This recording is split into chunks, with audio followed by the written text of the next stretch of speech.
Intellectual disabilities are classified as any disability that causes significant limitations in both intellectual functioning and adaptive behavior.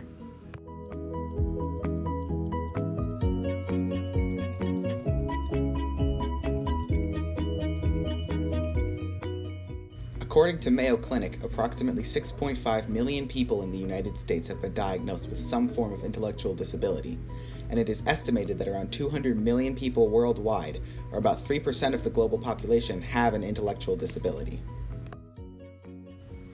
Common intellectual disabilities include disorders such as Down syndrome, fetal alcohol syndrome, and Fragile X syndrome. However, many cases of intellectual disability cannot be given a specific diagnosis and are instead labeled under the general term developmental disorder. Having a child born with an intellectual disability such as Down syndrome is often regarded very negatively, and up until the last 40 to 50 years, doctors often recommended that babies born with an intellectual disability be institutionalized at birth and placed into a mental asylum. To learn more about how those with intellectual disabilities have been treated in the past and how that has started to change, I spoke with Carissa Carroll, founder and executive director of the organization Jack's Basket. Families were really given inaccurate information, told please don't, you don't need to take your child home, put them in an institution. They won't do anything.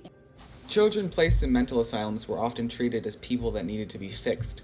Even into the 1950s, doctors commonly used artificial fever therapy and shock therapy in an attempt to cure their disabilities.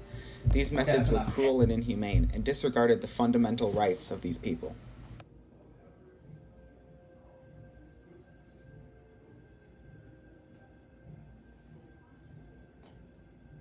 While almost all mental institutions have been shut down, people with intellectual disabilities still face many obstacles.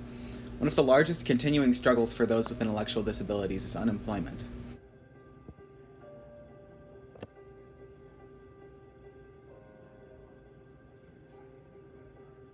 According to a U.S. survey conducted by the Special Olympics, the unemployment rate for people with intellectual disabilities is 21%, over 6 times as high as the national unemployment rate of 3.6%. However, there are many organizations working to better the lives of people with intellectual disabilities. One such organization is Jack's Basket.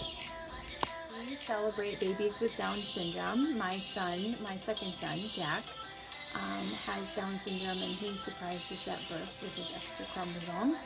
And how we were told was really abrupt and kind of assumptive that we knew that he had Down syndrome. There was no information given to us about the diagnosis, and I came to realize that many families, when they received the unexpected news that their child had Down syndrome, that there were no resources or things that were communicated to us shortly after we received that diagnosis. Jack's Basket is an organization founded by Carissa Carroll after her son Jack was born with Down syndrome. The organization advocates for children with Down syndrome and works to support the families of these newborns by providing them with information and access to a supportive community. Because of the efforts of organizations like Jack's Basket, quality of life for people with intellectual disabilities has increased greatly over the past 50 years. Life expectancy for people with Down syndrome has increased and is into 60s, where originally when they discovered the diagnosis it was 20s. Organizations like the Special Olympics run hundreds of competitions every year around the globe, giving people with intellectual disabilities the same opportunity to compete in organized athletic events as everyone else.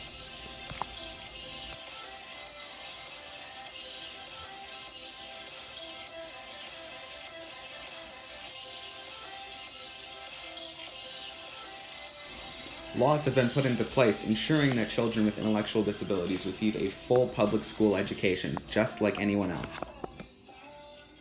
To help support people with intellectual disabilities, you can go to jacksbasket.org and make a donation, or volunteer to help put together their information baskets they send to families of newborns with Down syndrome.